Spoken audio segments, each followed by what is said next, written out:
Teacher talking sports, what does, what do, how we live in death, taxes, and Mike Evans going over 1,000 receiving yards. Those were things that are guaranteed, well, at least until this season, as it's going to be very difficult for Mike Evans to reach that 1,000 yard mark, as the Tampa Bay Buccaneers lost last night to the Baltimore Ravens, falling to 4-3, a tie with the Atlanta Falcons in the NFC South.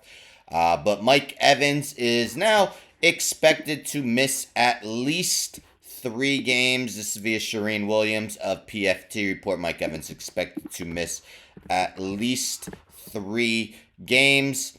They're not going to put him on injury reserve immediately. Hoping he could return after the bye week for the November 24th game against the Giants. Expected to miss the next 3 games. The Bucs play the Falcons, Chiefs, and 49ers before their off week. So, huge game against the Falcons.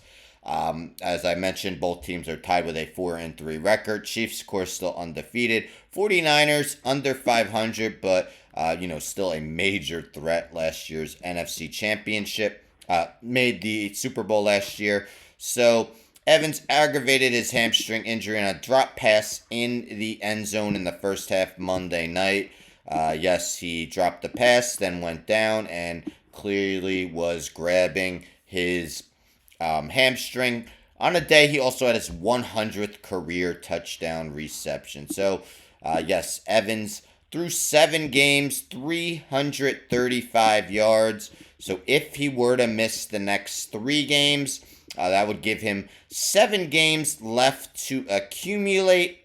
Teacher me says, 665 yards. So he would need to average 95 yards per game. Yes, that's the math in me. To get that 1,000 yards for the season if he were to play in the last 7 games. He's never averaged 95 yards. Actually, sorry. He averaged 95 yards one season in 2018. But yes, you see 4 digits each year in his receiving yards. And going to be a challenge to get to that with missing 3 games. And of course, that wasn't the only bad news for the Buccaneers, as Chris Godwin fractured his ankle. He will miss the season. So the Buccaneers depth chart at wide receiver. It shows Mike Evans. He's out, though. Jalen McMillan might be their number 1. 3rd round pick this year out of Washington. Trey Palmer was a 6th round pick last year. Sterling Shepard would be another guy. It's kind of hard for me to believe he's only 31 years old. I don't know. I'm a Giants fan.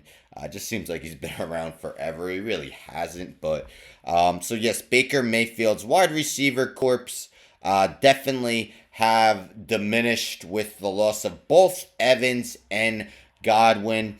We take a look at the standings in the NFC South. So yes, Falcons have the tiebreaker. Of course, that game where Kirk Cousins threw for 509 yards and the Falcons won in overtime. The Saints have faded. Losers of 5 straight.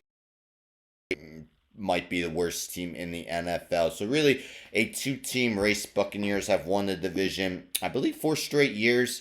It's going to be difficult to win a 5th now, as you see their next 3 games. As I mentioned, Falcons, Falcons win that. They hold the tiebreaker. Then the 2 teams that played in last season's Super Bowl. So not an ideal 3 games for Mike Evans to miss. But yes, looking highly unlikely that he will continue his stretch. 10 straight seasons of 1,000 plus yards. Gonna be very difficult for him to make it 11. Anyhow, don't forget to subscribe. Tell a friend to subscribe. Like the video, share the video, hit the bell for notifications. I'm out.